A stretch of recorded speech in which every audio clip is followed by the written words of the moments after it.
各位兄弟，大家平安。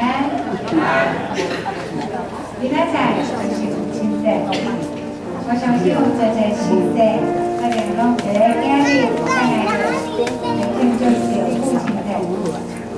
而咱囝仔主日的当中，咱嘛是庆祝父亲节一个感恩礼拜。无论你的囝，即摆是坐着你的时节，还是你的时代，我相信。 主要都会守住咱，目前咱看会到的，一定上天一定会变。也是伫咱天地的巴地，咱相信，对咱每一个人的福分是满满的。咱会当用这些时光，天地福分真正大，咱来用这些时光。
花是咱每一个人的梦想。野花甲咱讲，伊祝福咱满满，不只是对咱人，连伊所创造所有的大自然，野花拢共款疼惜伊。但咱这点特别这个时阵，你的所在，你的四周围，甲你所在人，都毋敢是相同。但是我毋知你有去感觉着，野花伫个咱的祝福顶面，互咱真正是满满的祝福。伊在咱每一个人，伫野花伊祝福咱亲像海边的山的时阵，咱会通去受伤。